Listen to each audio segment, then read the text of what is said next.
As soon as I turned the corner into my street, I noticed that something was wrong. The front door of my house was wide open. Am I about to catch a burglar in the act? My heart started beating 10 to the dozen. I crept up the pathway to the front door. If there was an intruder inside, I didn't want to alert them to my presence. But when I went inside, I was shocked to see there were at least a dozen people in my living room. Slowly, one by one, they all turned and eerily began to stare at me. But before I go on, make sure you like and subscribe and hit that notification bell so you don't have to go through the horrors I went through. You never let me do what I want to do. Why do you always try to control me? Jillian, we only want the best for you. The best thing for me would be for you to leave me alone. I can't take it anymore. I'm leaving. I ran up to my room and started packing my things together. I loved my parents, but our relationship had always been quite tough. For some reason, it was as if they didn't want me to grow up. They were so controlling. They told me who to be friends with and even what I should do for a job. My dream had always been to be a baker, but they dismissed the idea whenever I mentioned it to them. That very morning, I had baked a cake, but they had spat it out when I gave them some to try. Ugh, that's disgusting. You can't bake to save your life. Forget about wanting to become a baker, Jillian. That had been the final straw. I had to get away from them or I would never be free to follow my dreams. So I left home and moved to the town where my best friend Megan was living. Megan had always told me how nice our neighborhood was, so it was an obvious choice to go there. Megan was really excited when I told her my plan.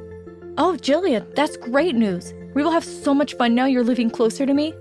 I managed to find an apartment not far from Megan's house. Everyone made me feel really welcome. The day I moved in, I had visits from 4 or 5 of my neighbors. Some brought me cookies, whilst others just stopped by to say hi. You must come over for dinner one night, as soon as you're settled in. Thanks, that would be great. My first night in my new home was wonderful. I sat on my couch watching TV and eating takeaway pizza. No one was nagging at me or telling me what to do. I felt so free. Megan called around after dinner. Hey, Jillian, I just thought I'd pop in and make sure you're okay. Oh, and I brought you a welcome gift. I put the bunch of flowers Megan had brought me into a vase and put them on the table. Thank you, Megan. They're beautiful. That's so kind of you. So how do you feel about your new home? I'm loving it. I've already met a few of my neighbors. They all seem really nice. Now all I need to do is find a job. Actually, that's the other reason I'm here. I thought this might be something you'd be interested in. Megan handed me a piece of paper. I saw it in the store's window. It was an advert from a local bakery. They were looking for someone to work there. I know you've always dreamt of being a baker. Maybe now's your chance. This would be perfect. I'll give them a call now. The following day, I went along to the bakery for an interview. I couldn't believe they offered me the job there and then. We can see that you have a passion for baking. That's the kind of person we're looking for. Thank you. I promise you won't regret it. I will work so hard for you. I loved my job. Every morning I woke up bright and early to get to the bakery to start making the cakes and breads that would be sold that day. The smell of freshly baked goods was music to my heart. I knew that I was where I belonged. Everything was turning out perfectly. Well, except for one minor thing.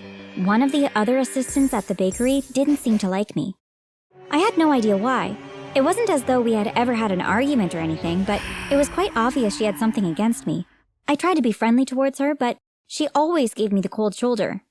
Hey, Taylor, I'm gonna get a coffee. Would you like me to bring you anything? She didn't even answer me. Instead, she just looked straight through me as if I was invisible.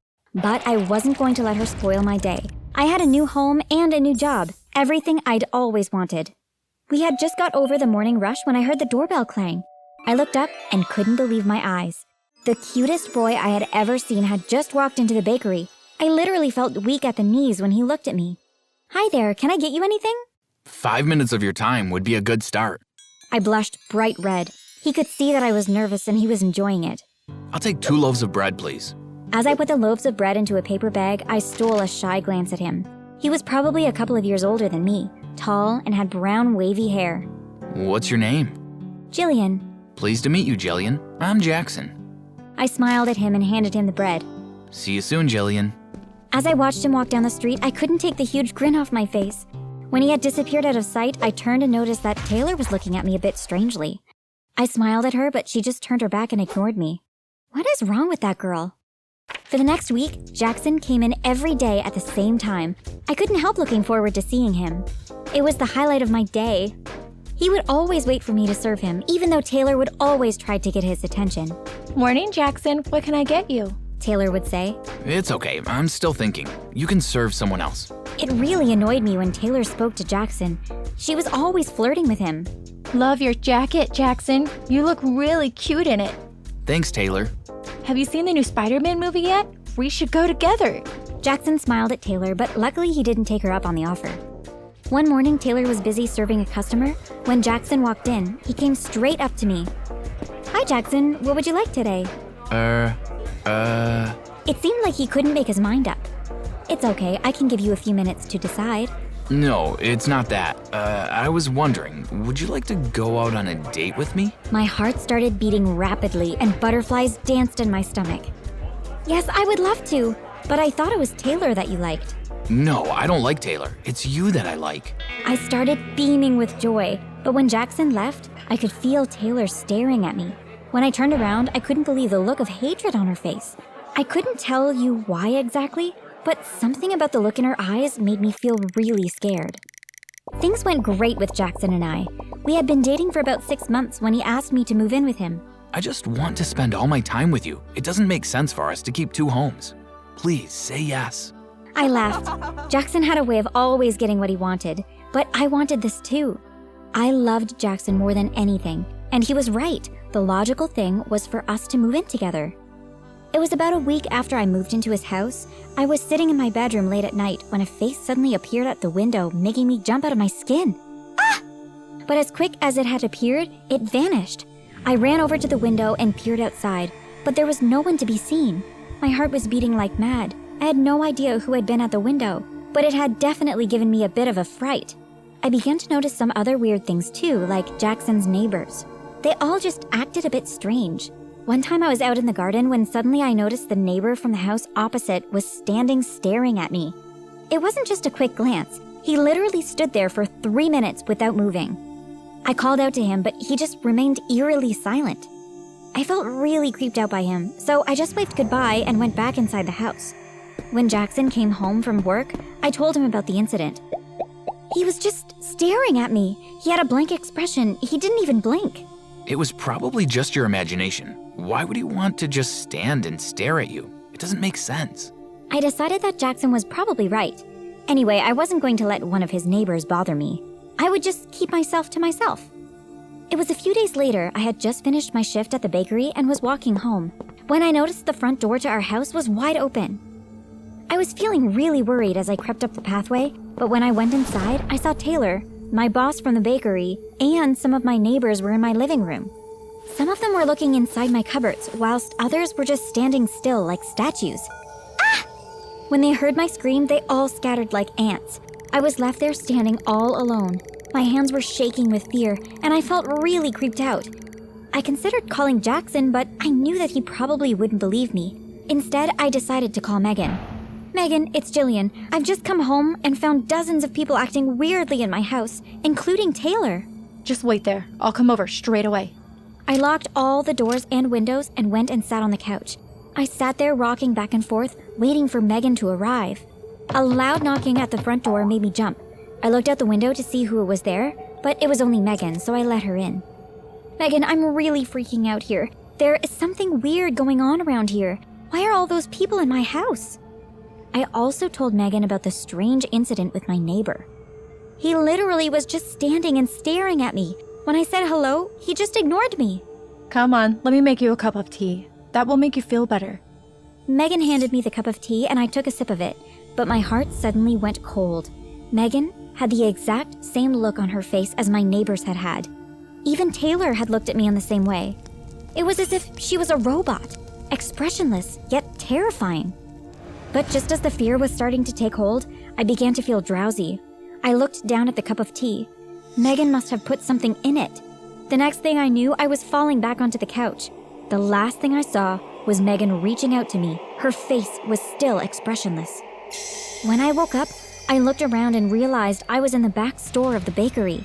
I tried to move, but my hands were tied behind my back. How did I end up here? Then I noticed that Taylor, Megan, my boss, and all my neighbors were standing there surrounding me. What's going on? How did I get here?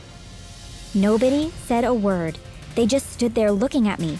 Then all of a sudden, they started to reach out their hands towards me. They picked me up and carried me towards the ovens. What are you doing? Taylor and Megan lifted me up and were about to put me into the oven when suddenly, Jackson burst into the room. Everyone else froze immediately. Stop! Put her down! Taylor and Megan did as Jackson said. Now untie her and get out of here! They untied my wrists and everyone left. Jackson, what is going on here? Tell me, please. I know there is something weird going on in this town. Jackson sighed. He looked like he was torn on what to do. Then he took a deep breath and finally spoke. Everyone here does exactly as I tell them. What are you talking about? Why? Well, I created them. What? Jackson explained that they were all fake people. Inside, they're not made of blood and bones, but instead of machinery and wires. I made this town as an experiment to see whether outside people would be able to recognize that the people were fake. But sometimes the people get a little clingy with me. They want me for themselves, so when a newcomer appears, they can be very aggressive. But what about Megan? She wasn't a robot before. Jackson looked sad. Megan and I used to date, but then the fake people attacked her and killed her out of jealousy, like what they were about to do to you. I looked at Jackson in shock. What he had said was unbelievable. Then who was the Megan that I just saw? Megan was dead, and I couldn't afford the secret of this town to reach public ears if they started investigating Megan's disappearance. So I created a new Megan. When I heard what he had done, I started freaking out. Get away from me! You're crazy! You can't do something like this! It's madness! Jillian, I love you. Can't we just live together happily in this town? What he was suggesting was insane. I couldn't live in this town surrounded by all those fake people. I had to get away from him. I ran out of the bakery and down the street. I heard Jackson shouting to all of the townspeople. Get her! Chase after her! Don't let her escape! I ran as fast as I could, straight back home. As soon as I got inside, I locked all the doors and windows, but I'd only just finished bolting the back door when I heard the smash of glass. People came piling in through the broken window. They grabbed hold of me and tied me up. I didn't stand a chance against all of them. I looked up and saw Jackson standing over me. His face was grim. If you can't enjoy this life with me and love me, then I guess I'll have to make a new you. Something hit the back of my head and everything went black. I heard a knock on the door. Honey, I'm home. Jackson walked in. I gave him a smile and kissed him on the cheek. I'm making your favorite for dinner, steak and chips. As the steaks were frying, I went over to the sink to wash the dishes. But when I turned on the tap, water hit the plate and splashed onto my neck. Out of the corner of my eye, I saw sparks flashing and I began to short circuit. Jackson came over, picking up a screwdriver and fixed everything up. Thank you, darling. Of course, Jillian. Anything for you, my love.